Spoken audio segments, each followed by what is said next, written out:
and you're live, Chairman. Thank you. Thank you, Tara. Good evening, everybody, and welcome to this extraordinary meeting of the Council on Thursday, the 25th of September 2025. My name is Councillor Kevin Lagan. I'm the Chairman of the Council. Members, we are streaming this meeting live as well as recording, and by being present in the meeting, you are giving your consent to being recorded. During each item, please put your hand up to indicate if you wish to speak, and I will then invite you at the appropriate time.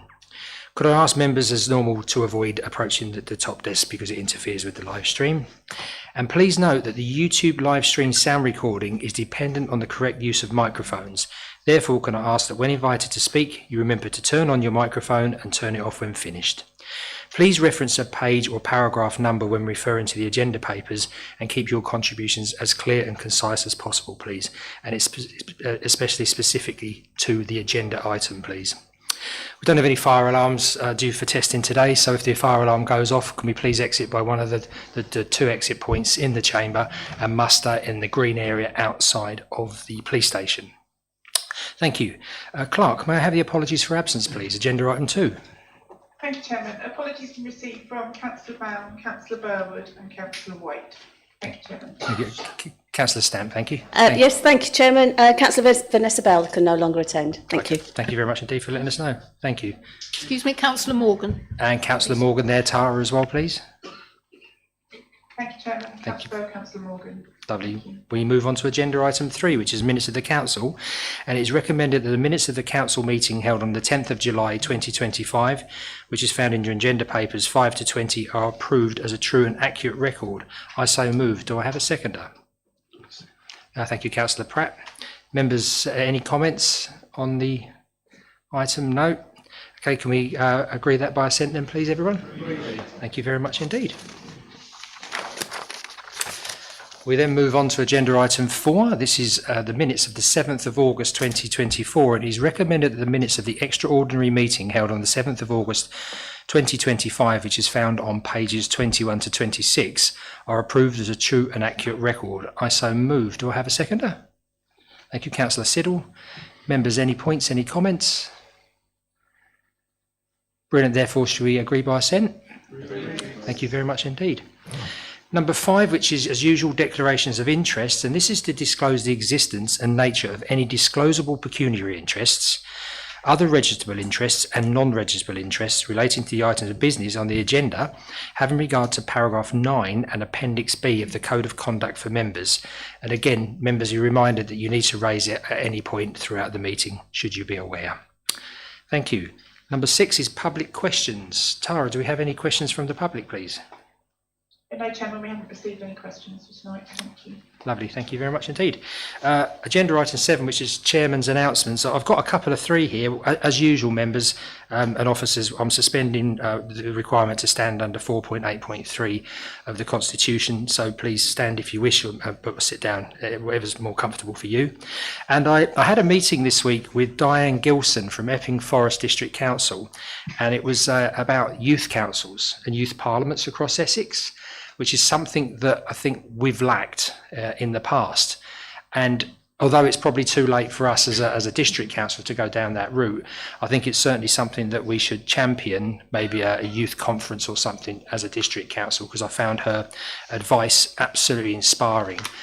And it would be wonderful to have the voice of the youth heard within this district. So I just want to extend formally and have it minuted Diane's brilliant help.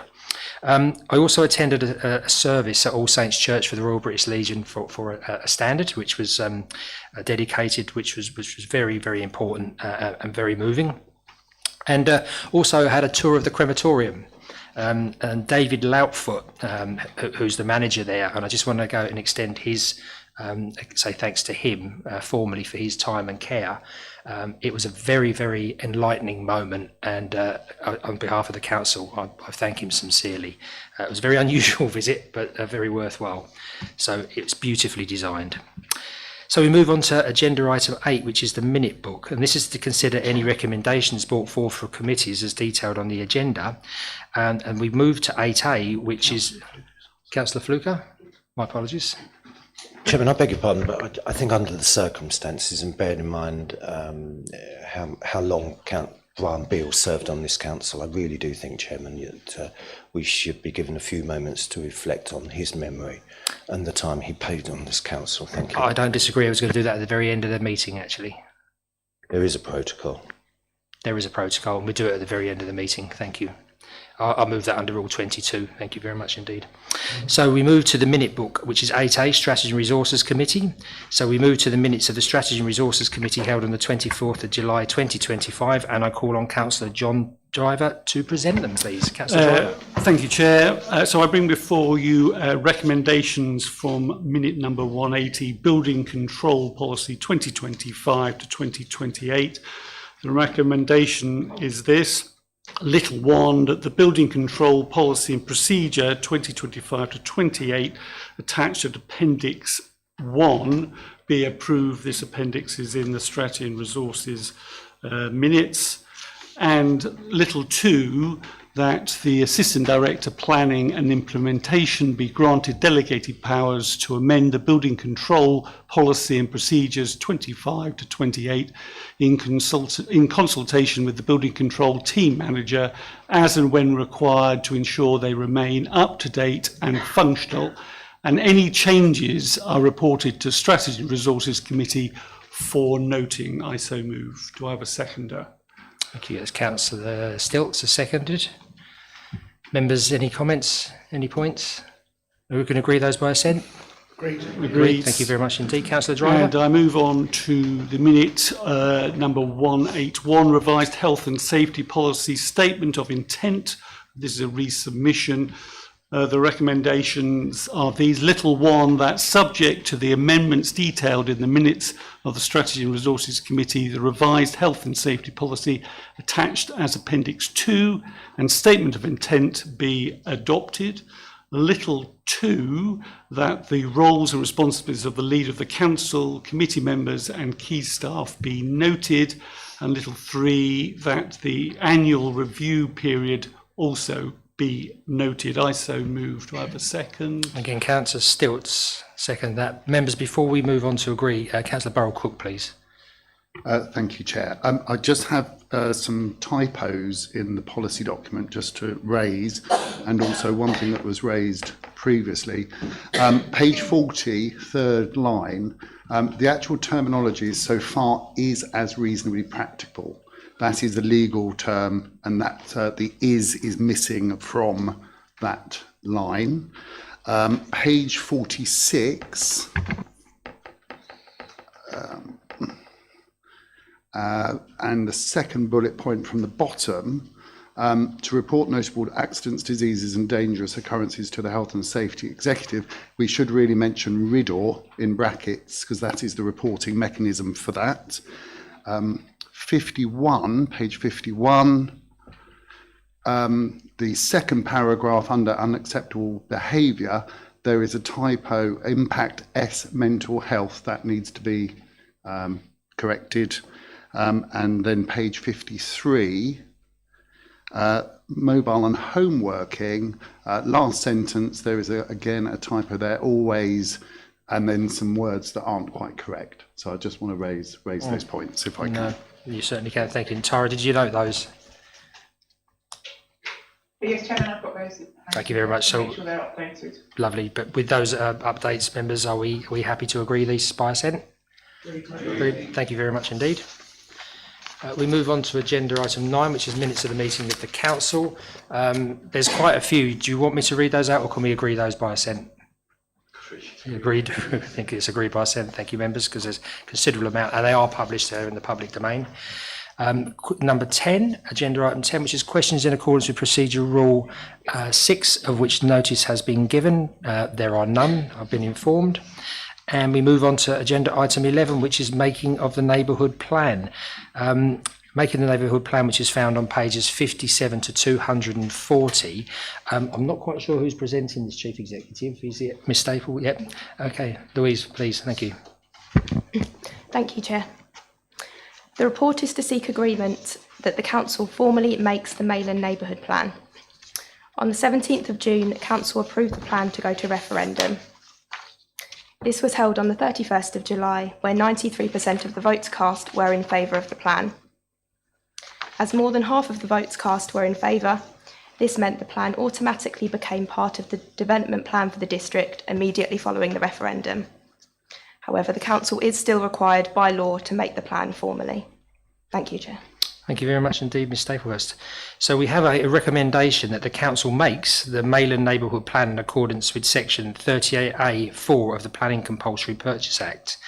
I so move. Do I have a seconder? Thank you very much indeed. Councillor Hayward.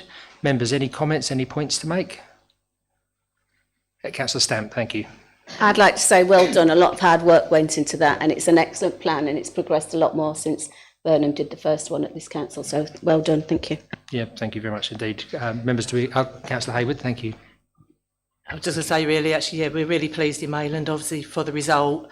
And I do hope, obviously, you all will vote accordingly for this, because it'd be great to get it in place for us. So thank you very much.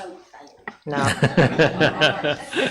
Okay, we'll put it to the test. Members, do we agree this by assent? Agreed. Thank you very much indeed. And may I say, Ms Staplehurst and the whole of the planning team, Ms Mumford and everybody, for the brilliant work that you do day in, day out to bring really articulate and high quality work to the council. So thank you. We move on to agenda item 12, which is local government reorganisation. This is creating a greater future for Essex 5 Unitary Authority business case. This is found on pages 241 to 460, and I call upon the Leader of the Council to present the report. Thank you. Councillor Singh. Chief Exec starting first. Ah, well, I've got it here in my prompt. Chief Executive, over to you, please. Thank you very much, Chairman. Good evening, members. The purpose of this report is to set out the local government reorganisation 5 Unitary Authority business case for Greater Essex, entitled Creating a Local Future for Greater Essex. Back in February, a report was presented to Council setting out the initial 16 potential options for local government reorganisation for Greater Essex, through work carried out by Grant Thornton. It was at this stage that this council made an in-principle decision to support the development of a 5 unitary model business case as per the option 5.2. It was hoped that through the development of the business case, there would be clear benefits to demonstrate that 5 unitary model would best serve local communities, be the right size, and be able to retain a sense of place and locality and be fit for the future.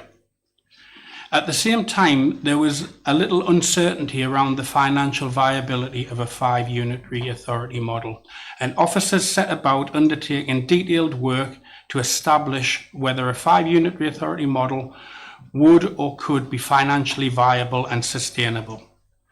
From that point on, a task force of Basildon, Brentwood, Castlepoint, Chelmsford, Colchester, Harlow, Maldon, Southend, Tendring and Uttlesford councils worked collaboratively to produce the 5 Unitary Authority business case. Chief executives, leaders and senior officers have worked together alongside consultants Grant Thornton, People 2 and SIPFA to identify and analyse the benefits and challenges for Greater Essex and for a 5 unitary model. Grant Thornton is a global network of independent professional service firms that provides financial, audit, tax advisory services to businesses, public sector entities and individuals. People 2 is a well-established organisation operating as a key player in the adult social care and children's services industry and specialise in driving improvement and consistently deliver impressive return on investment in public services. And SIPFA, who are the Chartered Institute of Public Finance and Accountancy, a professional body and standards-setting organisation dedicated exclusively to public finance and management globally. The full business case being put forward to Council this evening for support sets out the vision for the 5 unitary model for Greater Essex. This model would see Maldon District Council form a mid-Essex unitary with Brentwood and Chelmsford. This model works best for Maldon residents. Overall, it provides the right scale, continuity of services, lower transition risk when compared to other proposals, and a clear identity centred around communities and pride of place. The report in front of members this evening is simply to support the business case submission to the Ministry of Housing, Communities and Local Government. Not forgetting that ultimately it will be government that will decide on the option which will be taken forward. Chairman, thank you. Thank you very much indeed. Leader, thank you. Thank you, Chief Exec. Members are aware that 4 different models are being submitted to MLCLG, all stating that they are the best fit for Greater Essex. However, I truly believe, having now seen the work and the evidence as the business case have developed, that the 5 unitary model is the best fit for Maldon and Greater Essex. It is a momentous occasion to be part of a huge shift in how local government will be delivered. It comes at a time when services are pressured and many authorities face a debt challenge. I hope that members support the business case this evening and look forward to hearing your comments. I would also like to thank Councillor Stamp for chairing the Devolution and LGR member working group, and the members that have attended the working group meetings. Finally, I'd like to thank all officers who worked so hard in their contribution to the business case, working with other local authorities across Essex in collaboration and contributing to all the business cases that have been formed. At the same time, they have carried on with business as usual. So therefore, their work in producing this business case, in working with other authorities, should be commended. Back to you, Chair. Thank you very much indeed, Leader. So members, before I put it out to the Chamber, I need to put the recommendation forward. And the recommendation is that members support the 5 UEA business case and its submission to the Ministry of Housing, Communities and Local Government, MHCLG, as part of the proposal for LGR across Greater Essex. Do I have a seconder? Thank you very much indeed. Councillor Paula Spenceley. Members, please. Any comments? Councillor Nick Spenceley, please. Thank you. I shall be voting in favour of the 5 authority plan. That doesn't mean I'm totally persuaded that this whole exercise is justified in the first place, but for me, the 5 authority plan is by far the preferable one. I spent 36 years in further education, and this whole thing about big is beautiful and everything merging seems to dog my career like some sort of evil star. I went through 6 mergers in 36 years, and always the argument was, make something bigger, it'll be more efficient, and small accountable local units were merged into what often, not always, often became very large impersonal units. Then I went into governance in the NHS and joined a CCG in Southend, and the first thing I heard was we're merging with Castle Point, and then the 5 clinical commissioning groups were merged into the ICB, which we all know and love. That went really well, didn't it? So I've got a lot of scepticism about this whole thing about big is beautiful, but what we have here is a proposal that aligns us with authorities that are reasonably near us and have some sort of common ground with us. Having lived in Harlow for 28 years, Harlow's got some good points, but it has very little in common with Maldon. And I think the key thing here is our residents. What kind of organisation is going to represent our residents? How distant from them will be the seat of power?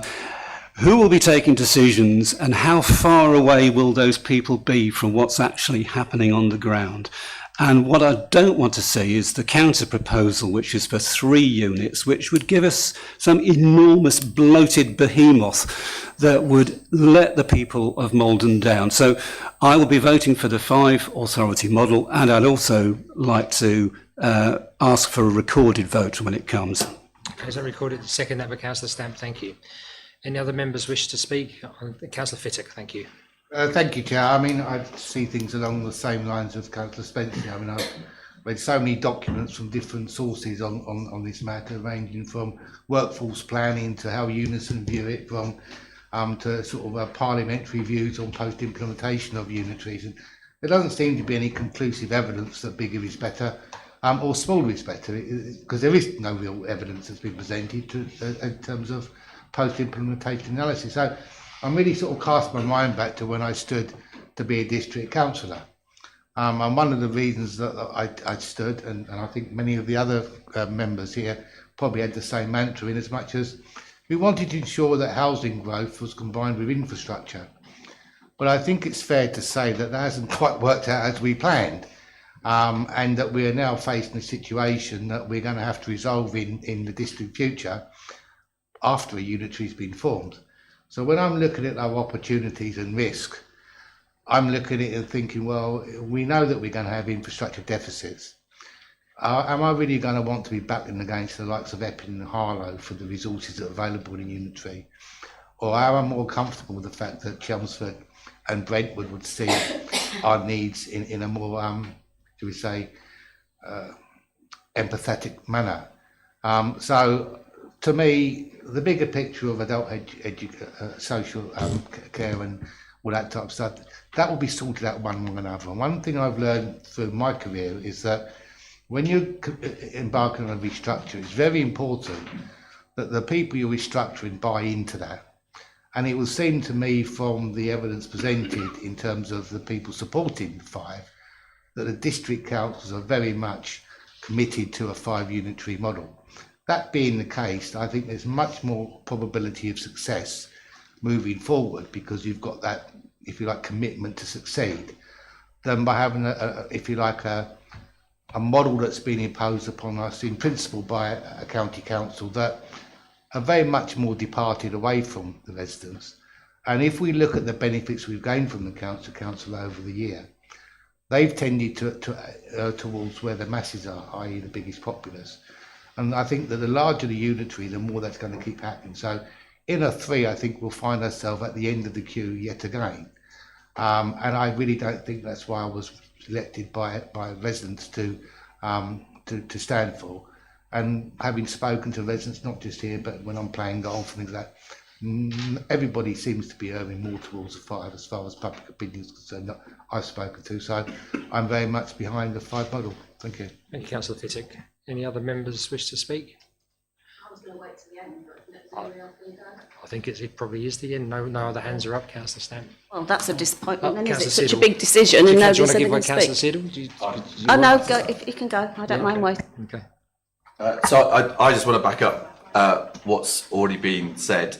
Big is not beautiful. And if you listen to what Harlow said at their meeting when they discussed this and voted for 5, they don't want to be part of Maldon. And they don't understand why they would be put in an authority with Maldon. And they don't understand why Maldon would want to be with Harlow. Harlow wants to be the centre of the West. Yeah, we need to be in the centre with Chelmsford and Brentwood. That's what makes sense. That's what makes sense in terms of transport. There's a very weak correlation between population size and expenditure. However, it is extremely weak. It's around about 1.5% difference in terms of that correlation. And in fact, above £500,000, it's proven that expenditure increases in large authorities. Where that's different is where there's deprivation, and it's in London, and where prices around labour and housing is higher. But the difference is still marginal. And therefore, it's the other factors that are far more important when it comes to the right size of authority. The idea that our district correlates with the southwest does not create a sense of place and identity. The idea of an A414 corridor, which has been put forward by the leader of Essex, is farcical, absolutely farcical. It's about agricultural land, the A414, not about industries and businesses, not about the A12, which is where our artery is. We all know that the existing large authorities that are the ones in financial difficulties. And if we go to the 3 model, we're not creating large authorities. The 5 model creates large authorities. They will be in the largest 25 councils in the country. If we go for the 3 unitaries, We will be in the top 10 largest authorities in the country.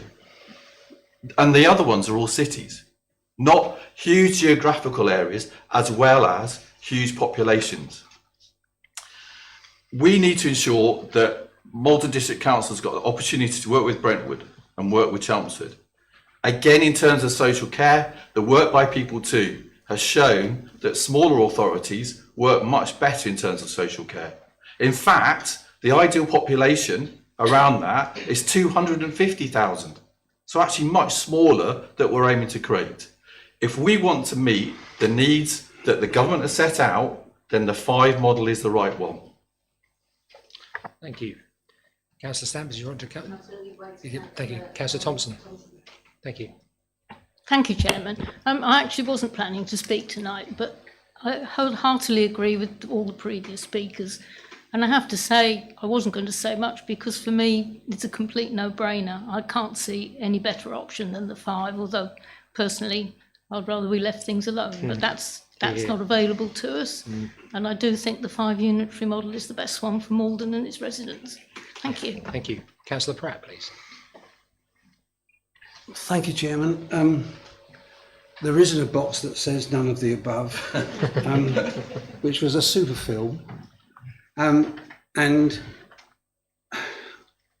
it is a reluctant choice, but I think what Councillor Thompson says, what Councillor Driver says, I agree that what we have before us is the obvious solution. I started to lean towards if they were all coastal, would that help us? But then when you look at the problems that other councils like Tendring have, that perhaps that east band, if we join that, would be a problem. So for me, Maldon, Chelmsford and Brentwood, I have to say I've lived in all 3, so I'm quite, I raised my children in Brentwood, they went to school there. Then I went to Chelmsford and now I finished up in Maldon. So it's reasonable territory and I will support the 5. Thank you. Councillor Pratt. Any other members? Councillor Spenceley, Paula Spenceley, thank you.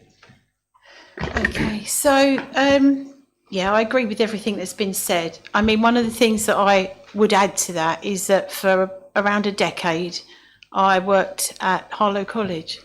And I had quite a high level of responsibility there.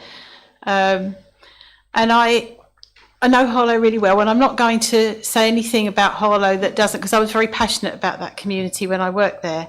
But just like I seem to be passionate for places where there's a lot of deprivation, well, I now represent Heybridge West, it was the same with Harlow. I mean, I think we have to be mindful for our residents of where the funding will go. And, you know, if I had to illustrate it at all, I would talk about the time that I took a group of 16 to 18-year-olds to Southend on a day trip. And most of the kids on that coach had never been outside Harlow. And I think that tells you everything you need to know, really, about the deprivation in Harlow. And I would, you know, I ran a university centre there, and the purpose of that university centre was put there by Anglia Ruskin. There was money poured into it in the millions because they were trying to get as many families as possible to have their first member go to a university. And there were too many fears around going away to university. I bear that community in mind, and the one that I live in now, I've had experience all over Essex from my time of being an editor that covered papers covering the whole of Essex and East London. And like everybody else, I wish this wasn't happening at all. But we have a choice to make, and I just cannot understand for the life of me how going to 3 would be better than going to 5. And given the partners who we would be going with, again, I'd add that I will be supporting the 5, and I think it's very important that we're seen to do that as a council. Obviously, members will make their own choice, but that's my feeling. Thank you. Thank you. Any other members? She says that she's going to 5. Why would anybody want to go to anything else? So I don't think there's anyone else who wants to speak. So Councillor Stamp. Yeah, well, I'm used to standing up and speaking on my own. I'm not really that bothered about it. I think what we need to look at, it isn't a county takeover. I think a lot of people think it's a county takeover because they're doing the 3 or they're suggesting the 3. It's a new authority. District is important for planning and using the geography. Place shaping local plans, it's vital. We haven't got good transport services out here. I feel that we work in silos. I spoke at Essex County Council quite passionately regarding some of the arguments that have been put forward at this council. Thank you for saying about chairing the working group. And members, this is only a portion of the documents I've actually read and gone through to reach a decision. I've listened to Essex County Council. I was on their local government reorganisation and devolution group. I was honoured to be on that, and the same with this one. But what I'd like to say is, and do you mind if I read it? Because I did put some effort into this, so please forgive me, members. Jim McMahon, you know, the one who's retired, McMahon, said in the letter on the 24th of 7, saying that you should use the same evidence base for the final submissions, using the same assumptions or clear where this hasn't happened. I don't believe this has happened. PwC, 15 authorities in Greater Essex chose to commission PwC's analysis originally. It was actually agreed by them all. And it wasn't just done to justify the 3 UA business cases. A lot of weight has been given to people to work. It is important to understand that people to work is saying or what it is not saying. People to do not explain why smaller unitary authorities specifically are cheaper.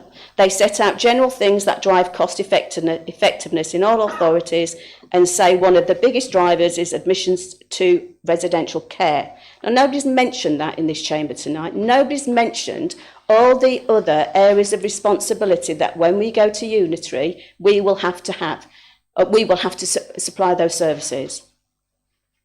It is indeed a key driver, and we know that Essex County Council has significantly lower rates of admissions to residential than Southend and Thurrock, hence supporting the 3 unitary case. There is no national census that smaller authorities are the best. What I will add is that Essex County Council made a decision to value our care workers and pay fair wages. I was actually on that scrutiny committee when we actually voted to actually give better conditions for people who care for people. Because if we all remember a few years ago, the care service, people were not volunteering, they weren't going into it because it's low paid. Well, we actually did change that, or Essex County Council changed that. Concerns have been raised regarding the 3 unitary proposals for neighbourhood committees. I've not heard that mentioned tonight either. I don't know if everybody understands the next process that's going to happen, whether you go to 3 or 5. I think some people think that the neighbourhood committees are just recreating a 2-tier by the backdoor system. It is not true. I attended with Councillor Stevens, a DCN meeting a while ago, didn't we, Councillor Stevens? And it was very interesting what the people who've already gone through this transition, going to unitary authorities, said. They've actually gone through it. I won't go through it because I haven't got the time, but it's really interesting to find out what we're going to go through. And I do feel as though we're being a bit closeted in here. I do feel as though we're not looking for the greater picture. I do try to be positive, members. I think you know that. Even when I stood up at county, I was quite cross because I got barracked by the leader of Brentwood Council, actually. Very rude person. Didn't allow me to speak without being barracked, but there you go. And we all should be able to have our say without actually being interrupted, because it does throw me. This has been mandated. What I'm going to say again, though, the neighbourhood committees and this 2-tier backdoor is not true. This has been mandated through the devolution bill. Government wants to empower communities not just through LGR, and the proof of this is, members, that we are, and I'm on this commission, the Essex Caring Communities. This is going to be a vital piece of evidence and what is going to go forward to deliver within our communities, whether it be 3 or 5, I'll admit that, but this is what we should be really working towards. All the 3 business cases include proposals for area neighbourhood committees. Details of how they operate are not set in stone, but the more local the community-based a voice can be strong. And I actually support these area committees that are going to come down. I don't think everybody else knows about them. Suffolk is waiting for the outcome of 2 and 3 unitary submissions, but have already started the preparations for LGR transition. They are advocating in their structural change orders equal representations in all councils. Sadly, I can't see any of this under the 5 number councils in the district. The 5 Unitary's proposal is not consistent with devolution or in the spirit of the policy. The 5 Unitary proposal suggests the same governance and powers in all neighbourhood committees. The 3 neighbourhood governance should be flexible enough to reflect the particular needs in different local communities. I do think it's there. I know you're all, the leader turned round and Doug turned round, the CEO turned round, and they think it is better to be smaller. I'd say that because I am small. But, you know, the thing is, I don't believe it at this level. Number 8, go into the detail of reports that's been produced from this council. Number 8 on the NDC comparison says Grant Thornton and the PwC reports says about the IT. Now, I've got a real concern about IT. I think the Essex County Council proposal on the cost of IT was dissed a little bit by this council. They reckon it was over-egged.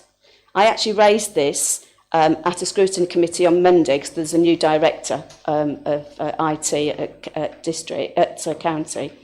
And I just want to actually say to members, he said to me, because I raised the question that had been raised here, you get the IT you buy. So I strongly suggest that you keep this in the forefront of your minds. Look at the high-profile hacks we've had. I won't go through them. Obviously, Land Rover. How long have I got? Because you're going to stop me. Over. Okay, so what I'm going to say is the number of councils that have been hacked. Yeah, there's been loads of councils that have been hacked. So what I would say, there's got far too much members. I can't go into so much detail. But based on the evidence I've seen and read, and I don't think it has been totally answered within the 5 and the concerns I've got, and I'm proud to stand up and say I won't be supporting the 5. I will be supporting the 3 because I think that is safe and make us more financially viable because I don't think everything's been taken into consideration. Thank you, and thank you for allowing me to go over. So thanks, Councillor Stamp. Councillor Driver, please. Thank you very much, Chair. I mean, I will begin by saying that actually this is not where I would like us to be. I wasn't in favour of this reorganisation, and I think a number of us in this room were not in favour of it. But it is what's before us, and we have to make a decision in relation to it. I think all of us, or the vast majority of us, I'd say all of us in this room, those of us who were members, became members because they wanted to support their community, and we want to do that in the best possible way. And one of the concerns that I have about much larger authorities is the separation between individual members and their ability to represent their residents. As far as the model that's presented to us, it seems to me that we have a situation where PwC, underpinning their particular view, is a view that says that as you increase the number of unitaries, the costs will go up in a linear way, and as you increase the number of unitaries, the savings will decline. And I don't think there's any evidence at all to suggest that that actually is true, because actually we're dealing with something much, much more complex. And that linear relationship simply doesn't exist. And I'll give you some very simple, crude examples where a linear relationship clearly doesn't work. So let me take you to a person who takes 5 minutes to make a cup of tea. Now, if one person takes 5 minutes to make a cup of tea, by a sort of linear relationship, you might argue that 10 people will take 50 minutes to actually make their cup of tea. But of course, it doesn't work like that in a linear way, because the same kettle may be slightly larger, maybe takes slightly longer to boil, but that one kettle can make a cup of tea for all the people. So actually that linear relationship falls through. Let me give you another little example about painting a fence. So if one person, say, could paint a fence in 2 hours, then probably 2 people could paint it in half that time. That's reasonable. But if you keep that analogy going, 100 people supposedly could paint that fence in 72 seconds. Well, in reality, what would happen is that everyone would be covered in paint if you had a fence left in the first place, and you'd get nowhere. And you can carry on those little analogies where actually this link between a linear relationship and what's been presented by PwC just doesn't seem to stack up. And since that argument is what seems to underpin the PwC model, and the Grant Thornton model seems to pick up the nuances and reflects more and weaves into their model local identity, accountability, accessibility, and argues that savings are only meaningful if services remain responsive. For me, I also think it's a no-brainer and that we should be going for the 5 unitary model. Thank you. Thank you very much. Councillor Siddle-Norman. Thank you. I'm going to stand up as well, please. I'm going to just do what I usually do, go back in history. I was lucky enough to have a son who passed scholarship from Burnham-on-Crouch. He was one of 2 that got to the grammar school in Chelmsford. When we had an interview with the headmaster, he congratulated us on our son. He said, "I'm very grateful to be able to get him in, have him in our school." He said, "But I must tell you as parents that you've got to look at it a little differently to what you feel at the moment, because we find that people from the district, the rural areas, the children that get to our school are at least 9 months behind the people that come from Chelmsford in their growth. It takes them 9 months to come up to the same standard and the same able to deal with life than the people that are born in Chelmsford and around. Now, I understand that sounds probably a rather stupid thing to be telling you. But however, the problem is this, that the people in the rural areas are not like the people in towns. I mean, I was born in London. I could walk around all over London with no problem whatsoever.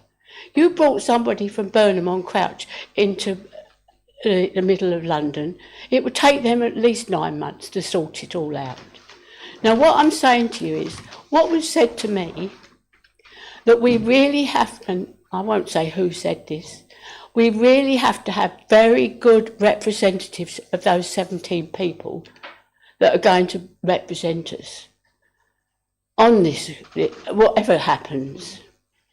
They've got to be strong people, people with ability to talk to people who don't understand what they're talking about. Now, I say to you, I don't know many people like that. It's because it is a talent that we find difficult to find. Now, I like Councillor Stamp. I'm not sure that I want to go in to five different places have got to organise themselves to care about one another. And that's what's the important thing, caring. And I'm not sure that happens. So I will be voting for 3. Thank you very much. Very much indeed. Councillor Driver, could you turn your microphone off, please? Thank you. Members, I think we've given a good debate. Councillor Siddle-Norman, can you turn your microphone off, please? Thank you. So we've had some very good representations, and Councillor Driver's painted a very good picture for us, and very clear. So I think what I'd like to do now is... Excuse me, Chairman. I think other people pointed a very good picture, not just one councillor who spoke. I think you missed out the irony of the paint in the picture about the fence. I lost it. I'm going to be concentrating. Yeah. Why was it ironic? Because you're painting. We'll talk. I'll tell you afterwards, Councillor Stamp. Oh, the paint. Oh, for painting the picture. Painting the picture. Yeah. I didn't want to sit on the fence at all about this. Yeah. Yeah. It's been a really long day. They're not getting worse. Yeah. This is this has been put to us. We've also had all members have contributed to a very colourful debate. Got out of that one. We've had a recommendation, we've had it seconded, we've had a request for recorded vote. So I think it's time that we should move to that recorded vote. So Clerk, could you please be kind enough to take the vote? Thank you, Chairman. So just to confirm, this is to approve the recommendation report that members support the 5 Unitary Authority business case and its submission to the Ministry of Housing, Communities, Local Government as part of the proposal for LGR Crossgrade to Essex.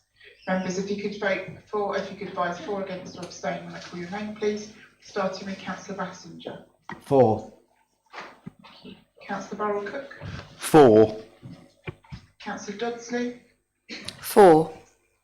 Councillor Driver. 4. Councillor Fittock. 4. Councillor Fluker. Against. Councillor Hayward. 4. Councillor Hughes. 4. Councillor Jennings. 4.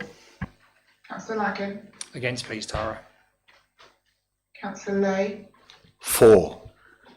Councillor Laybourne. 4. Councillor Neal. Against. Councillor Pratt.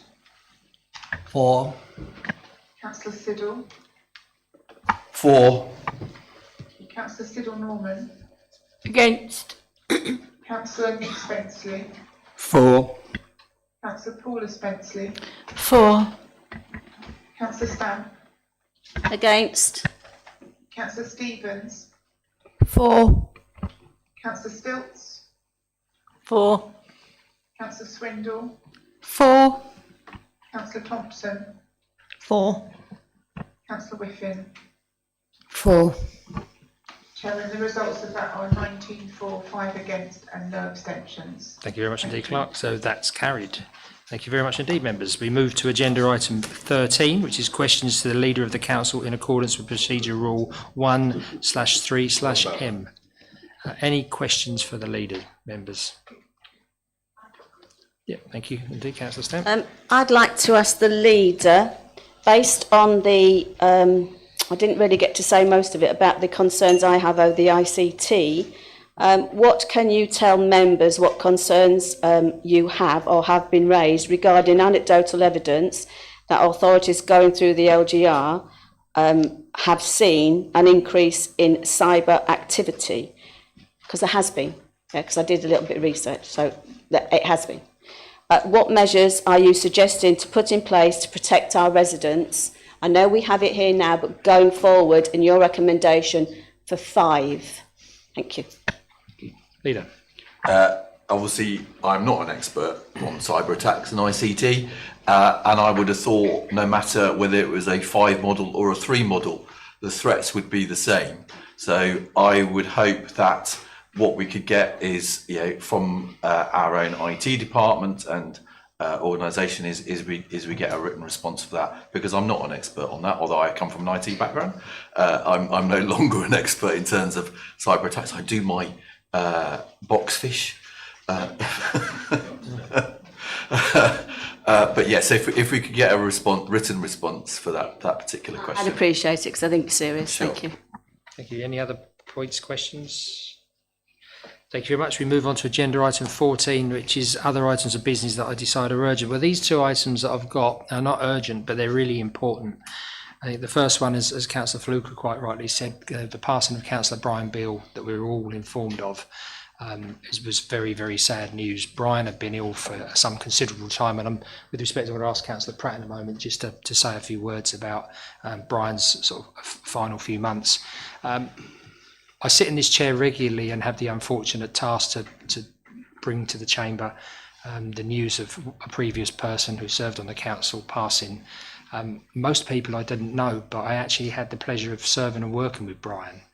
And during the previous versions of the council, a lot of independent members met in West Maldon, a community centre, to put a plan of strategy, I won't say attack, to go forward to try and actually increase the representation of independent members. And I remember the knowledge, and like all of us, when we first walk in, it's quite scary, isn't it? You know, you don't know what you're doing, you don't know what you're saying. You think these people who have been there for decades and decades have some sort of divine right to say things, and you can't come back. And Brian certainly grounded me, and he said, you're there for a reason.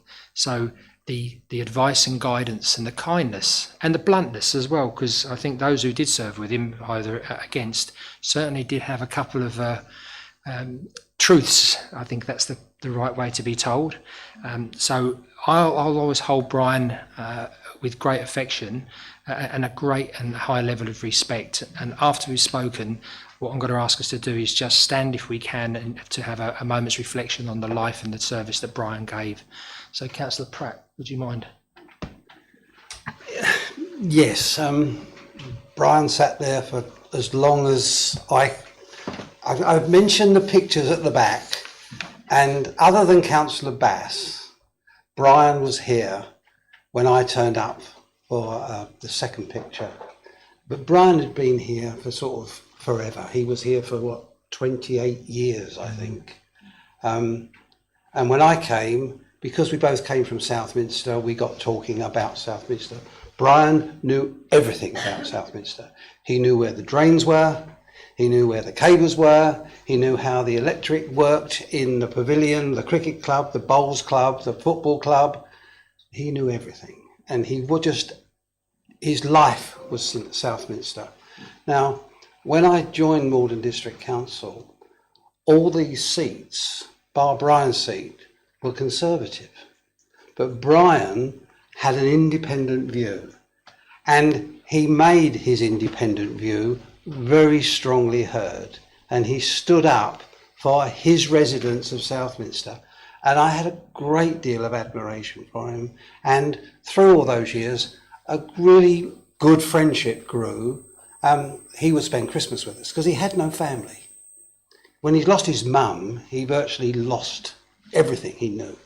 And my kids, their partners, adopted Brian as a grandfather.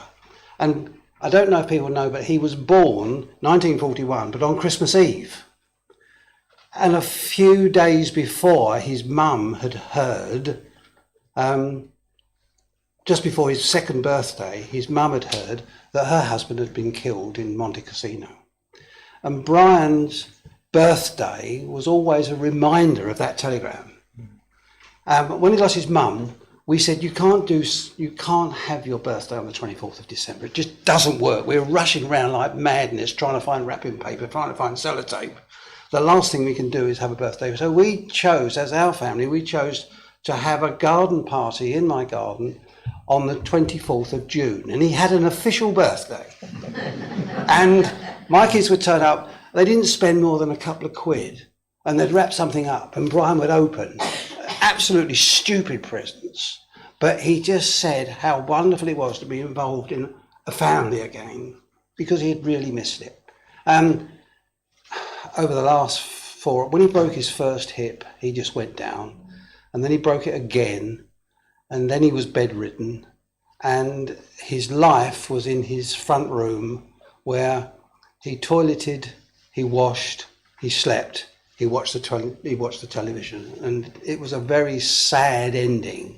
I was there at the end. I was glad I was. He passed very, very peacefully. The two paramedics that were there looking after him, yes, they were female. Yes, they were very young, and I'm walking on very dangerous ground here. I understand that because I've been on the course. But yes, in my mind, they were two young ladies, perhaps late 20s, early 30s. But they both knew Brian because he was the school governor. And one of them, he taught them tennis. And that age, right the way up to people older than me, all know Brian. He was a great friend of mine, and he was a great friend of Maldon District Council, but most importantly, he was a great friend of Southminster. Thank you, Chairman. Thank you very much indeed, Councillor Pratt, for that great tribute. Councillor Siddle-Norman, please. Can I just add to that? Yes, Brian was a wonderful man. I remember him in his shorts, because he did used to teach tennis when he was a young man. Well, he was younger than me at the time. The thing is this, he didn't just be a councillor on meetings. He used to drive around the town on a tractor, cutting the lawn, making sure that everything was right. Everybody that had any problem would go to him and he'd sort it. And it didn't matter what time of day, it could be 12 o'clock at night and he'd still be out there helping him. He was a wonderful man.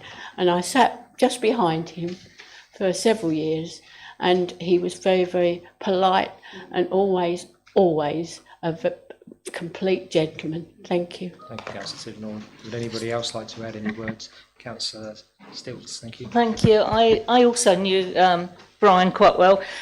He loved his quiz nights. He did. And he used to turn up regularly to Maldon in Bloom's quiz night with Flo. So hopefully him and Flo are at a quiz night somewhere.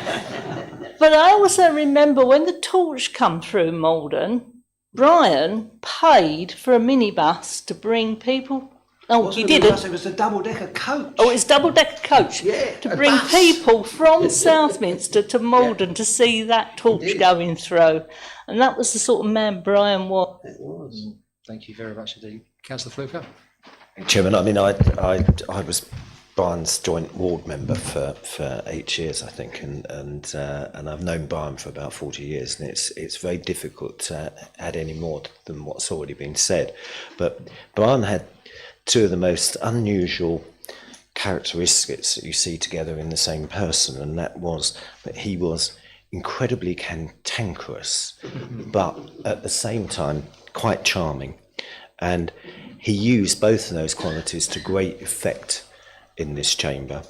I mean, he led the opposition for many, many years here, and he actually laid the foundations for the sea change of politics at this council, and he really should be remembered for that. I mean, we weren't aligned in our views, but Brian was one of these people where we can have a great difference of opinion in this chamber, and then at the weekend we'd meet in the village pub, as Councillor Pratt knows, and he was a great raconteur. I think he probably taught me a lot in that department, but he was a very kind person, and I can remember when I had my hands rebuilt, and I always used to tease him unmercifully about my 100% record at this council, which I've maintained to this day. And he said, "I've got you now because you can't drive." And every time I had a council meeting, he'd ring me and say, "I'll pick you up outside at such and such a time," and he brought me in, and I was very grateful for that.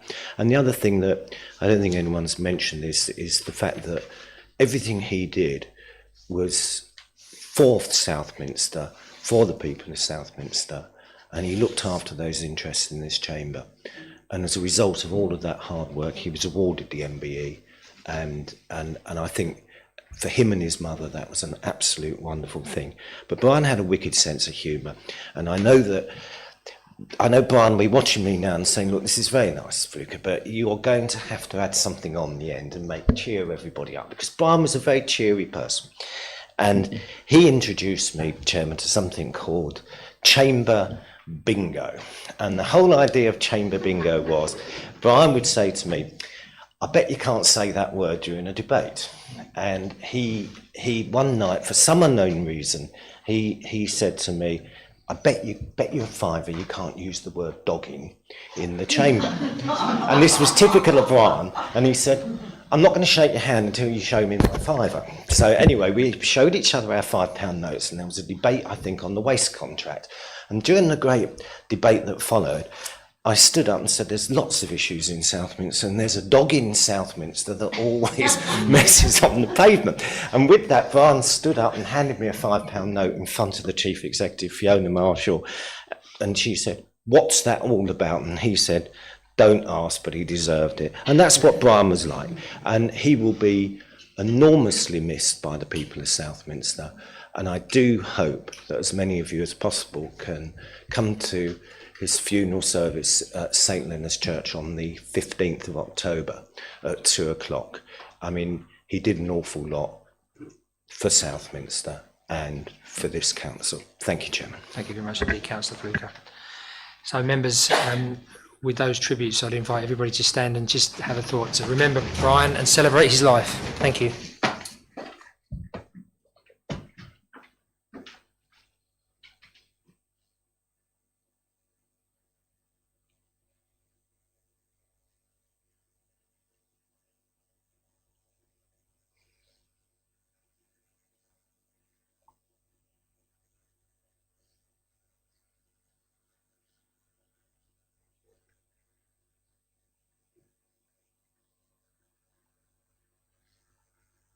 Members and officers, thank you.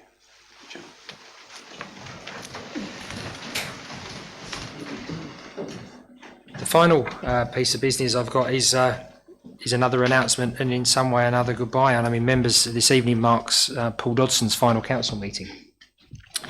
I'd like to express our gratitude, Paul, for your dedicated service as a director and more recently as Deputy Chief Executive. Paul departs to start a new chapter in his life, and on behalf of all members I extend our very best wishes and sincere best wishes to you and every success to you in the future, Paul. So thank you. Thank you very much.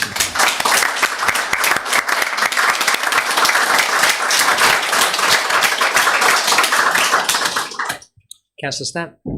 Can I say something now, please, Chairman? Makes a change, of course you can. Well, I remember when I was the leader of this council, the first female independent leader of this council, I used to go head to head with Mr Dodson on many things, the same with Richard Holmes. But what I'd like to say, members, it doesn't matter how many rows or heated discussions, scrutinies, questions, however much pressure was put on us as a council, and we were under a lot of pressure, not just with COVID, but with we won't mention that person's name and all the trouble we had in this chamber. And I'd like to thank him. And I'd also actually like, in this same breath, thank Georgina Button.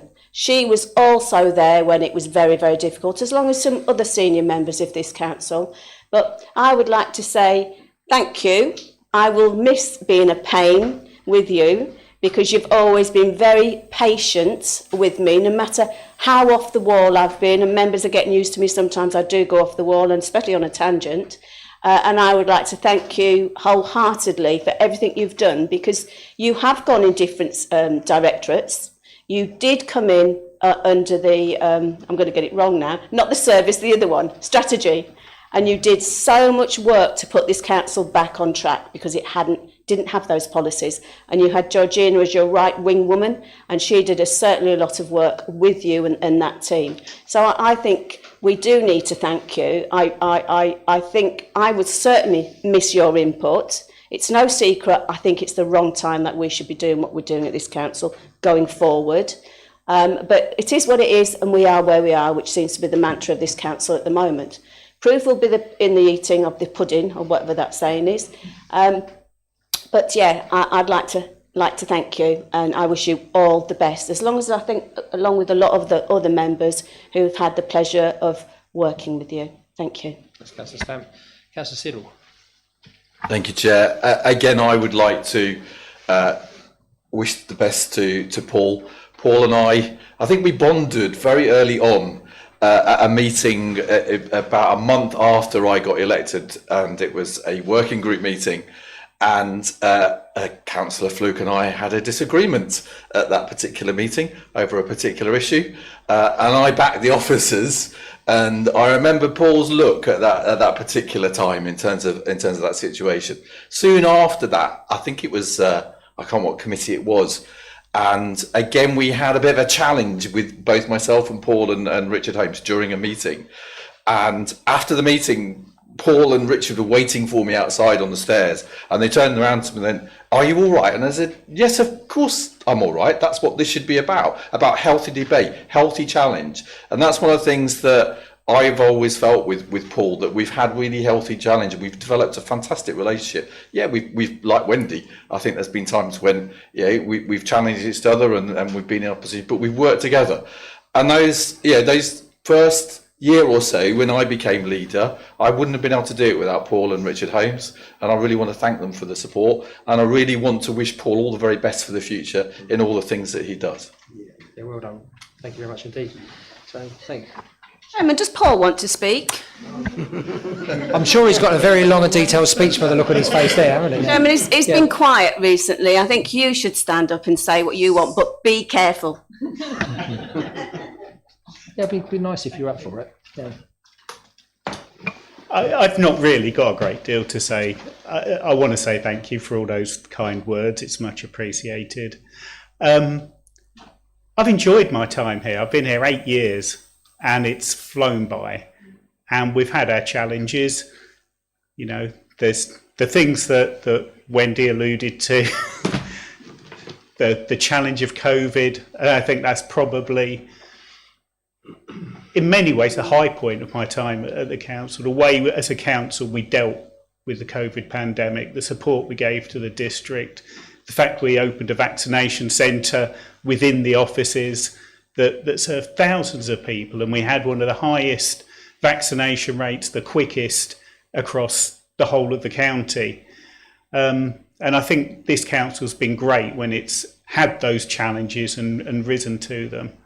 So I'll leave with really fond memories, and you know, change happens, some of it good, some of it not so good, but we move on, and I'll be happy to share with you my future plans, because yeah, it's all worked out pretty well in the end. So yeah, thank you everybody. Thanks, Paul.